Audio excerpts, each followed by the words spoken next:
bem-vindos, muito bem-vindas à continuação da edição introdutória.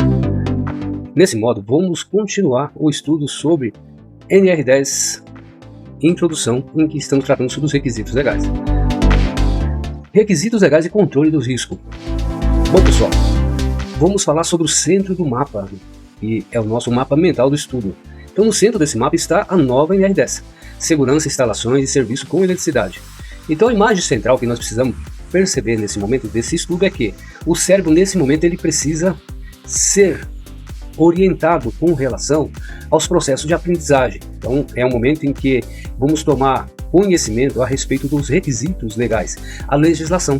Então, assim, se tratar de processos de documentos, informações documentais, é necessário a gente ter uma consciência, uma imagem sobre o que é a Constituição. Então, vamos pensar a Constituição agora em termos de abstração. Aquela imagem mental, sabe? Quando a gente fecha os olhos, mas com o olho aberto. É estranho, né? Falar assim, mas é assim que acontece. Em que a gente lembra, a gente puxa uma memória. Então, vamos lembrar agora, por exemplo, de uma Bíblia. Aquela capa preta, né? Então, assim, a Constituição, ela está dentro de um livro. Vamos considerar a nossa Bíblia na parte jurídica, no sentido do direito do trabalho, onde está a Lei 6.514. Então, ali dentro existe um princípio constitucional que vai dar todo o suporte para essa lei das relações trabalhistas ser legitimada, ser fortalecida. Então, a CLT, ela tem um princípio lá na Constituição. E o que valida a CLT, em termos de regular a Lei 6.514, é a portaria. Então, nós temos agora, em 2026, a mudança da portaria com a perca de vigência da anterior, a nova portaria 737. Então, essa portaria, o que ela vai fazer? Ela vai legitimar esse texto regulamentado da nova NR10. Então, nesse momento, a gente precisa entender como que o nosso cérebro vai depreender ou vai guardar esse conteúdo. Então, é um objetivo cognitivo. Então, pensa assim, NR10. Então, dentro das normas, ela é a nossa maior referência. Se pensando na Bíblia, nós temos dentro da Bíblia personagem muito importante. Então, nós temos, por exemplo, no Antigo Testamento, é onde existia a lei anterior a essa nova lei. E o Novo Testamento, então, agora está abarcando a nossa NR10. Então, cognitivamente, a gente vai conseguir entender que esse é um novo conteúdo. É o que a gente precisa agora guardar, assimilar, para cumprimento dos requisitos legais. Então, reconhecer a origem legal dos requisitos para a gente entender a lei, a obrigação das relações entre empregador, empregado, governo, a sociedade, logo as responsabilidades, pois haverá pessoas, entes, que deverão assumir essas responsabilidades. E conformidade, o que significa? Se formos atuar dentro de um setor elétrico, a gente precisa estar em conformidade com essa lei, com essa obrigação, e as responsabilidades devem ser assumidas. A região cerebral nossa envolvida nesse processo, então essa região do córtex pré-frontal é a região predominante para absorver esse conteúdo. É a nossa parte lógica. O nosso córtex pré-frontal é onde a gente analisa, planeja, pensa, não é mesmo? Então é quando a gente está consciente, fazendo as nossas escolhas, é essa região que vai estar envolvida. Documentação. Nós precisamos entender, dentro do conceito anterior, do Novo Testamento, a documentação. Vamos imaginar. Dentro do Novo Testamento nós temos lá o livro de São Mateus. Logo, vamos entender que essa pasta de documento é onde nós vamos guardar todas as informações relacionadas à nossa identidade profissional. Então vamos pensar assim, lá no arquivo da empresa, vamos pensar naquele grande arquivo de metal, que hoje em dia não faz tanto sentido, porque podemos ter os documentos hoje todos guardados em arquivo digital. Mas vamos pensar nele? Então tá lá, o grande arquivo de metal. Ali vai ter as pastas onde nós vamos reunir documentos trabalhistas como carteira de trabalho, as informações pessoais como identidade, CPF, título de eleitor, né? Também certidão de nascimento, de casamento, né? De alguns nascimento para outros que não são casados, atestado de saúde ocupacional, exames complementares, os treinamentos, ordem de serviços. Então aqui é a pasta onde vai estar os nossos documentos pessoais. E documento também, por exemplo, do quadro, do sistema elétrico, o documento do projeto unifilar, trifilar. Então aqui nós temos pastas, tá? Então pensando dentro daquela analogia nossa, da Bíblia, o Novo Testamento, significa que a gente tem local organizado para cada assunto. Então aqui vamos colocar que esse é um assunto pessoal, seu, que está participando desse curso. Aqui você tem documentação pessoal, aí tem uma documentação do equipamento, do circuito, do sistema, da empresa. Então as pastas servem para isso. E o procedimento operacional, pessoal, a legislação A legislação exige cobra tanto que seja organizado as pastas documental, bem como os procedimentos operacionais. Portanto, para intervir em sistema elétrico, nós precisamos ter uns procedimentos elaborados sobre, por exemplo, as etapas para executar uma desenergização, para trabalhar com circuito desenergizado. É um procedimento de bloqueio, por exemplo, para reenergização, procedimentos para trabalho ao contato, trabalho ao potencial, procedimentos para trabalho em emergências, rotineiros. Tão importante como os documentos são as análises preliminares de riscos. As análises preliminares de risco, elas devem ser preenchidas em atividades que não têm rotinas, atividades não rotineiras. Precisa fazer uma análise preliminar do risco, ou seja, eu não tenho um procedimento operacional implantado, então eu preciso analisar preliminarmente o risco que eu vou estar correndo diante de uma exposição. Uma vez que o procedimento também cobra que seja realizada uma análise preliminar de risco operacional, então é necessário cumprir com essas etapas. Então pode acontecer que dentro da minha pasta, na parte de gerenciamento do risco, eu tenha a necessidade de cumprir com alguns procedimentos que estão prevendo que elabore a análise preliminar de risco e que seja aberta uma permissão para trabalho. Prontuário das instalações.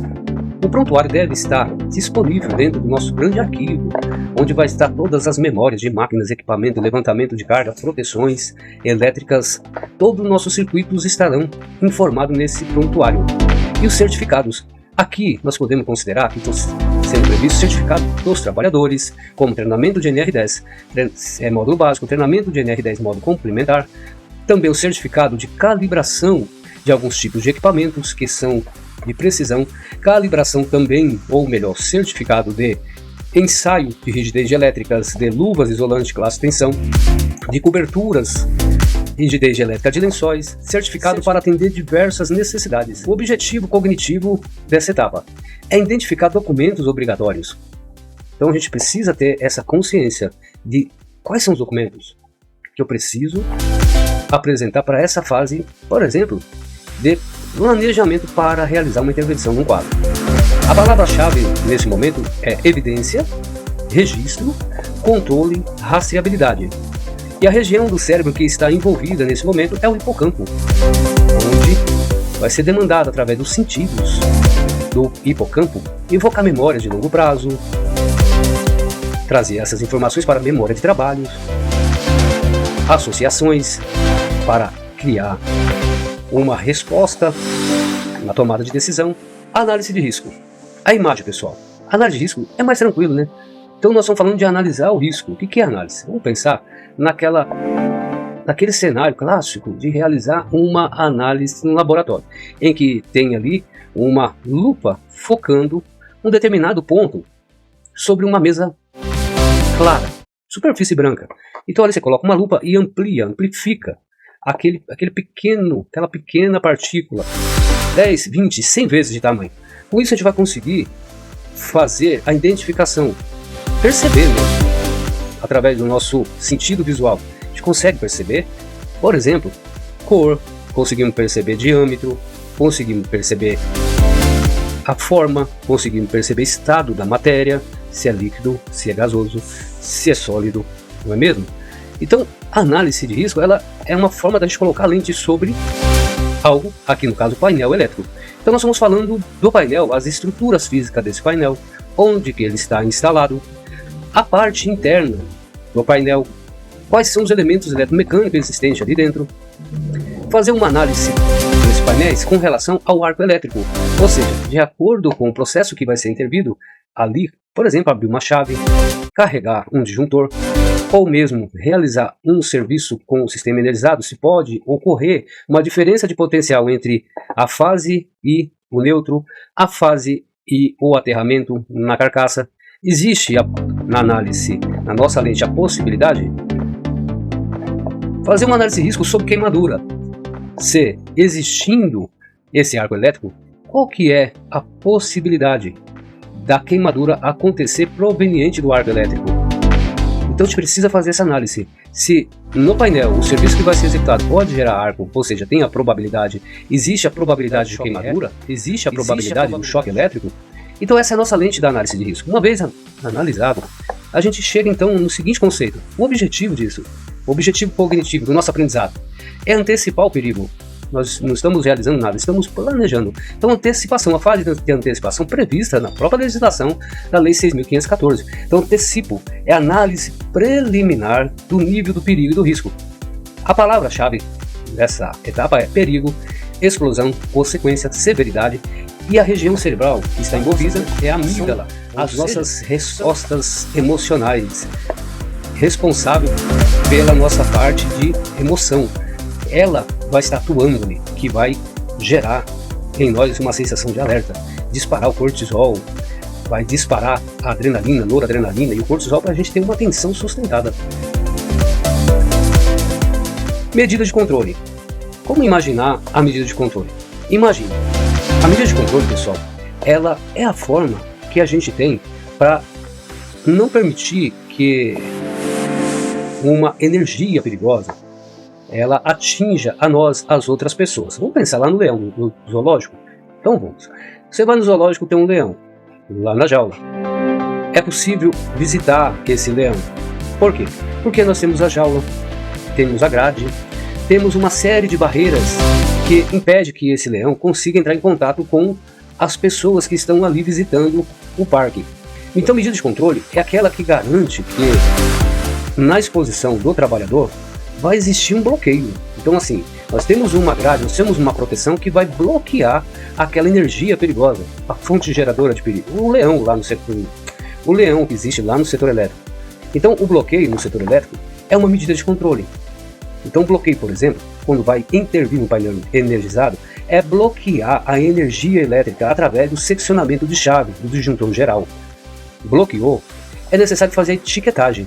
É o ato de bloquear, fazer o fechamento desse disjuntor, travamento, impedir o religamento, etiquetar, informar, criar condição que sustente o estado de desenergização, que mesmo alguém querendo reenergizar não consiga, porque tem cadeado, tem informação, tem bloqueio, tem aterramento, que se houver uma fuga de tensão que está passando por manutenção, esse aterramento vai impedir a passagem da tensão e a corrente e atingir as pessoas que estão trabalhando na fase de manutenção. A luva isolante também é um bloqueio. Ela é um EPI, atua diretamente na pessoa. A luva isolante, ela é utilizada como bloqueio quando a gente não consegue desenergizar, por exemplo. Então, vamos trabalhar no método ao contato com o potencial elétrico que está energizado. Olha como que é importante entender, então, as medidas de controle, os bloqueios e as medidas que devem ser adotadas prioritariamente. O capacete também é uma medida de controle, como a luva. Ela é uma medida de proteção individual, como a luva também é.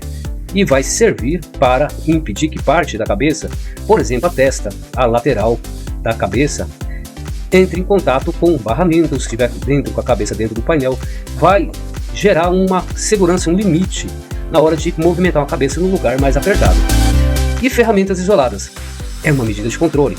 Essas ferramentas devem estar de acordo ao potencial elétrico. Trabalhar no quadro geral, num CCM, a ferramenta tem que ser de acordo com o potencial elétrico daquele quadro, daquele CCM. Então, se estamos falando de um quadro 380 volts, ela precisa ser no mínimo de uma classe 0. Então tem que ter teste, ensaio de rigidez elétrica para suportar a exposição da parte metálica da ferramenta com o contato na mão do trabalhador, que é a parte isolada. O objetivo cognitivo dessa etapa é associar risco à proteção. Olha que momento grandioso, importante para nós. Então a nossa memória vai fazer essa associação. O risco é o leão. Qual que é a proteção que precisa? A grade, a distância, mais grade, mais distância. Essas proteções, quanto mais proteções, maior é o grau de proteção de integridade. Então, observe. Então, associar proteção significa nós vamos colocar uma proteção coletiva, uma proteção individual e também uma proteção de suporte, que é o conhecimento. É o que nós estamos construindo aqui, para usar tudo isso em fins de proteger a vida e a saúde. E a palavra-chave nesse momento é eliminar, ou seja, a fonte geradora de perigo. Se não der para eliminar, nós precisamos controlar, que é a fase que a gente vai usar medidas de bloqueios. Ela é como desenergização. Ou a gente vai proteger, é o momento que a gente vai colocar um EPI ou um EPC, por exemplo, um lençol, uma barreira isolante dentro do quadro, que caso haja um contato acidental, vai ter contato entre o lençol isolante e o barramento e não vai ter o DDP, a diferença de potencial, e portanto não vai ter o choque elétrico.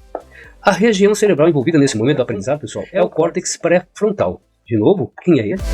Lembra? Responsável, nosso gerenciador, é o nosso gerente, é o gerente do nosso cérebro. Ele que toma as decisões, é ele que pensa, ele que planeja, é ele que organiza, é ele que analisa, é o córtex pré-frontal. Autorização.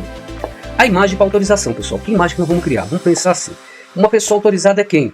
Quem pode chamar a atenção de um filho? O pai e a mãe, né? Bom, deveria ser assim. Se a imagem não ficou boa, a gente pode trocar, mas vamos trabalhar com essa. A pessoa autorizada para disciplinar e educar uma família é a imagem do pai ou da mãe. Então, a pessoa do pai e da mãe é autorizada. E por ser autorizado, ele tem condição de colocar outra pessoa para autorizar, ou melhor, ele pode dar autorização para uma outra pessoa falar em nome dele. Então, autorização é o ato da organização da empresa na imagem do dono da empresa, o responsável, ele fazer uma instrução formal para o trabalhador. Ele está dizendo, você, eletricista, está autorizado a intervir no sistema elétrico de potência da minha fábrica. Entendeu? Então, autorização vem de alguém que tenha essa capacidade, reúna essa condição de autorizar. O trabalhador autorizado, então, ele recebe autorização formal do dono da empresa, que, por sua vez, orientado por um especialista, o profissional legalmente habilitado. O registro de capacitação. Então, para ser autorizado, ele tem que ter esse registro. Precisa ter uma ordem de serviço autorizando. Então, existe uma ordem de serviço técnica de autorização da empresa para o trabalhador autorizado. E o certificado de NR10, ele vai validar a condição desse trabalhador autorizado no sentido de conhecimento. É isso, o que ele está passando no treinamento. Então, ele tem treinamento, ele tem proficiência, ou seja, capacidade profissional. Ele tem capacitação. Então, esse registro de capacitação é o curso, é a proficiência, são as suas habilidades. E geralmente essa capacitação ela é validada pelo Sistema Nacional de Ensino, que é obrigatório ser validado por esse meio. E o certificado de NR10 é o treinamento que esse trabalhador ele tem, que vai dar-lhe a condição de trabalhar no sistema elétrico de acordo com cada fase do processo do sistema elétrico. Então, curso módulo básico, curso de CEP, curso complementares. E o objetivo cognitivo dessa fase que nós estamos estudando é compreender quem pode executar. Então, tem uma pessoa que pode, significa que tem uns que não. Então, quem pode executar significa que é de acordo com o registro de capacitação, ou seja, qual é a capacitação? É técnico? É uma capacitação profissional, profissionalizante? Então, quem pode? É um profissional habilitado? Com registro no conselho de classe. Então, para cada nível de autorização, existe então a capacitação e treinamento para poder atuar. Então, a palavra-chave desse momento é capacitação, qualificação, habilitação e autorização. A região cerebral que está envolvida nesse momento do treinamento é a memória declarativa. Pessoal, essa é uma região muito importante da nossa vida, do nosso cérebro, porque ali é guardado tudo que a gente sabe. É o que de nós? É o que eu sei, o que eu compreendo, o que eu tenho de conceito, o que eu desenvolvi de habilidade. É o que? A região do o que. Pensa numa biblioteca, essa região. Ali a gente não tem assim memórias de cheiro, de cores, de momentos que a gente aprendeu ela, mas são contextos gerais, conhecimentos gerais sobre a vida.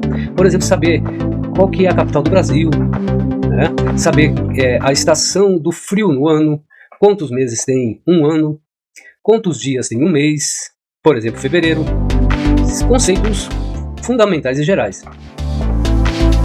Procedimentos. Imagem de procedimento, pessoal. Esse eu acho que é mais fácil da gente falar. Por quê?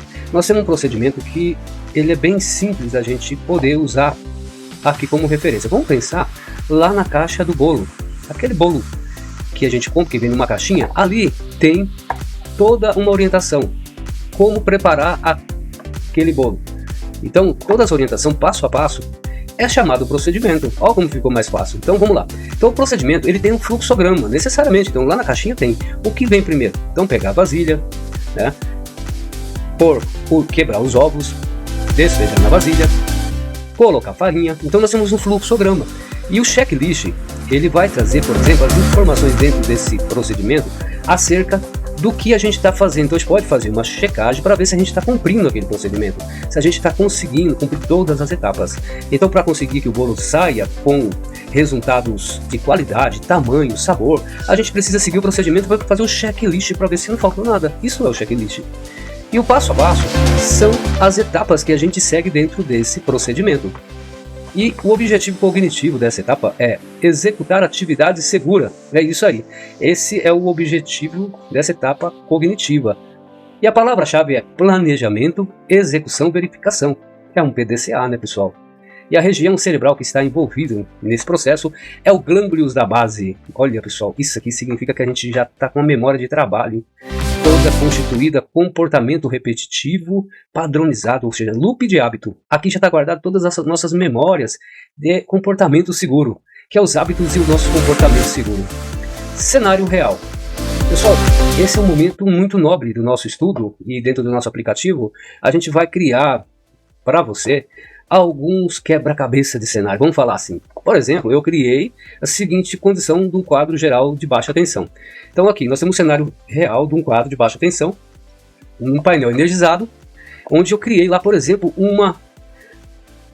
um texto, ou melhor, um problema, que o eletricista recebe uma hora de serviço para realizar uma manutenção no sistema eletromecânico, por exemplo, dos contadores, que estão tendo um retardo ali, atracar, fechar, não abrir os contadores, e não pode parar a indústria. Olha só, então a gente tem um QGBT, nós temos um painel energizado, o eletricista precisa decidir como realizar essa intervenção com esse quadro geral energizado. Observe, esse é um cenário real, em que vai reunir uma série de necessidades de conhecimento que nós vimos na fase anterior. Ou seja, vamos precisar de uma hora de serviço? Sim, então alguém precisa demandar essa hora de serviço, já tem um planejamento para realizar, né? Vai precisar de procedimento, de trabalho, precisa fazer uma análise preliminar de nível de risco e perigo. Olha que nós vimos lá atrás. E como é que vai ser as medidas de controle? Lembra delas? É isso, pessoal, isso que a gente precisa. O objetivo dessa etapa, nós estamos treinando a tomada de decisão. Pensa você como eletricista, dentro desse conhecimento que você está galgando junto comigo aqui, poder chegar no momento de tomar uma decisão adequada, selecionando as opções na parte de documentações, chamando as responsabilidades e requisitos legais e reconhecendo em você se tem competência, a equipe que está com você, as ferramentas que vão ser utilizadas, se vai precisar de chave de fenda isolada, qual é a classe de tensão que você vai precisar, que essas ferramentas foram testadas, certificados que garantam que elas estão testadas e validadas, os seus EPIs, suas barreiras de controle, o seu conhecimento, tudo agora é hora de tomar decisão. A palavra-chave aqui, pessoal, é posso iniciar o serviço agora? É isso aí. Então o nosso cenário vai levar você para seu cérebro para fazer a pergunta, porque é isso que ele vai te cobrar. O cérebro vai te dar um ultimato. A gente pode fazer? É isso. Decisão é isso. Preciso ter capacidade de decidir. Então nós temos alternativas com relação ao nosso estudo, uma fase em que a gente vai ter que responder: não posso tomar decisão agora. Eu preciso verificar a análise preliminar de risco. Esqueci de fazer análise preliminar, então não posso mesmo, porque existe um princípio legal para trabalhar no setor elétrico. Não posso, porque o procedimento fala que tem a PR que tem que ser preenchida, tem que emitir a permissão de trabalho, então não foi emitido. Não posso, porque o procedimento trata que deve emitir a PR, a permissão de trabalho e confirmar a autorização, lá com o chefe da produção, por exemplo, de manutenção. E aí, uma vez realizado todas essas etapas, nós vamos verificar a documentação e os controles do risco, né? Se está tudo certo, nós podemos tomar a decisão. E a região cerebral que está envolvida nesses processos todos é o pré-frontal novamente. Olha aqui, o nosso gerente que vai coordenar toda a nossa capacidade de planejar, decidir, avaliar risco. Ele está de novo aqui no cenário, trabalhando ativamente com você, eletricista. Aprendizagem. Pessoal, aprendizagem. Qual que é a imagem que a gente tem de aprendizagem? Contas, né? Que a gente tem. Aquela imagem da criança que está tendo contato com o móvel. Sabe aquele brinquedinho que ela pega no berço e fica olhando? Bate o pezinho, a mãozinha e faz um barulho. Aí ela tem uma sensação que o movimento dela gerou barulho. E ela faz de novo. É por isso que ela chora, inclusive, para ganhar o mamar. Porque ela associa. Se eu faço isso, o resultado é aquele. Então essa associação vai gerar, então, para o cérebro, o quê? Para o neurônio, uma resposta. Então tem uma ação, gera uma reação, e o neurônio, ele no cérebro diz: bom, essa ação gera essa reação. O aprendizagem passa por aqui. Então, os sentidos estão muito envolvidos. Visual, auditivo, o tato, o olfato, o paladar. Nós precisamos trabalhar com todos eles. Então, a imagem nossa hoje para o treinamento, quais neurônios que a gente precisa ativar? Então, a gente precisa ter o nosso neurônio hoje sendo construído para a percepção. A gente precisa enxergar bem. A gente precisa ouvir, né? Barulho de tensão elétrica. Nós precisamos sentir. É o nosso olfato, cheiro de queimado, borracha, plástico. Né? Então existem alguns odores que eles vão depor contra o sistema e nos alertar. Olha, isso não está certo, algo está acontecendo. Então nosso cérebro vai aprender com os estímulos, as sensações.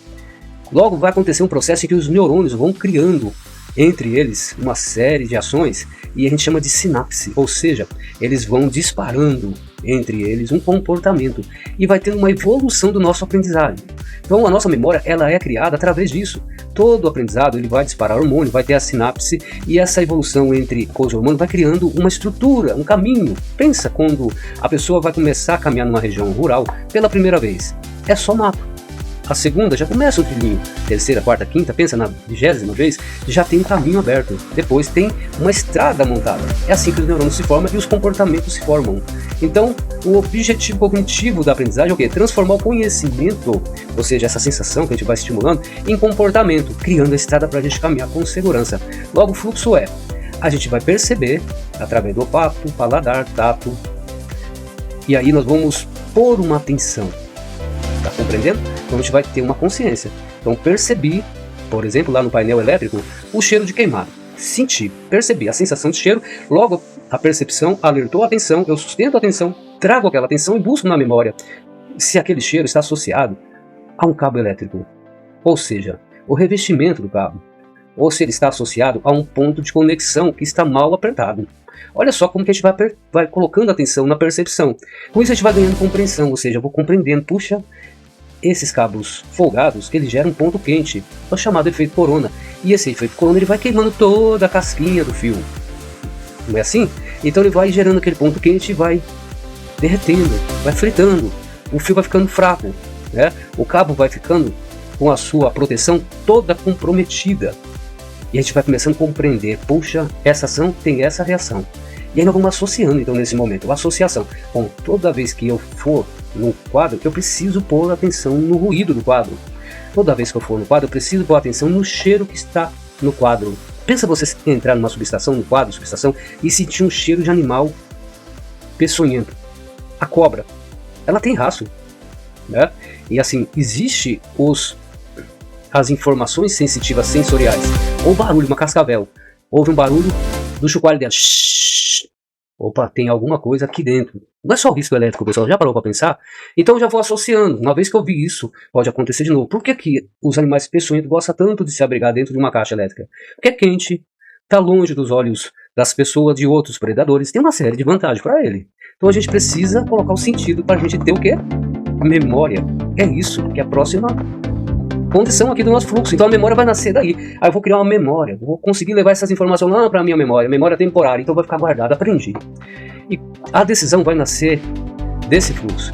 Uma vez que eu tenho todo esse conceito formado, eu sei que tem uma relação de causa e efeito, a minha tomada de decisão vai ficar muito tranquila, porque quando eu precisar tomar uma decisão diante de algum fato na manutenção, eu vou resgatar as memórias de longo prazo, trazê-la para a minha bancada de trabalho. E ali na bancada eu pego aquelas informações, associo, pego a compreensão, a atenção que eu tenho que pôr, tomo uma decisão para o comportamento seguro. Entendeu? É isso aí, pessoal. Então, o nosso método, ele é chamado aprender a aprender. Onde a informação entra no aluno, no integrante, através da percepção, gera o conhecimento através das informações que vão se relacionando por neurônios que vão se formando e criando uma estrada, o caminho que eu falei lá da roça, e esse caminho vai criando a memória. Puxa, eu saio daqui, eu vou para lá porque eu já tenho esse trilho montado, aqui é o melhor lugar, aqui é seguro, eu não vou andar no mato que não já está aberto uma estradinha. Então a minha memória vai sendo criada, e aí eu começo a criar um comportamento e chego onde eu quero em termos de resultado. Aí é possível tomar decisão. Então, pessoal, não basta conhecer a NR10, olha só, não basta conhecer a NR10 e aí é pouco? O que é que vocês acham? Então é preciso construir memórias capazes de orientar decisões seguras diante de risco. Então é a memória que vai sustentar a nossa decisão, tá certo? Então como que você vai usar o aplicativo? Observe. Você vai ter um mapa para alimentar diretamente a ficha mental, que é a de número 4, é lá que nós vamos ter o que, como. Depois nós vamos ver a competência do profissional. Então, o profissional que vai estar atuando, que vai pegar a hora de serviço, a competência dele. Ele é capacitado? Qual que é o grau? É engenheiro, é técnico, é um profissional habilitado, proficiente? E aí vai fazer as perguntas com relação aos cenários que ele vai atuar. Então essas perguntas, elas vão constituir o cenário, se é um cenário de uma manutenção com quadro energizado, desenergizado, ou se é para desenergizar, se é o método ao contato. E aí nós vamos conseguir ter o quê? As alternativas aonde a gente responde. Tá certo isso? Tá errado? Se eu fizer essa seleção de procedimento, o APR, a permissão de trabalho, você lembra que nós vimos agora? Sim, é isso. Então eu faço essa associação, fiz. Aí eu vou ter condição de responder as alternativas que estão corretas, então eu posso agir. E eu vou ter uma matriz cognitiva, ou seja, eu tenho uma condição de entendimento, capacidade de tomar decisão. Ou seja, o aplicativo, ele não é apenas um desenho, pessoal, não. Ele é o DNA pedagógico, né, do conteúdo da NR10 nesse momento 001 e servirá de base para todo o simulador de aprendizagem de memória da NR10. Espero que vocês tenham gostado, entendido, compreendido. Nós nos veremos nas próximas aulas com mais conteúdo provocativo, né, para que a memória criar vias, caminhos, estradas, rodovias do comportamento seguro. Sérgio Soledade aqui, muito obrigado e até a próxima aula.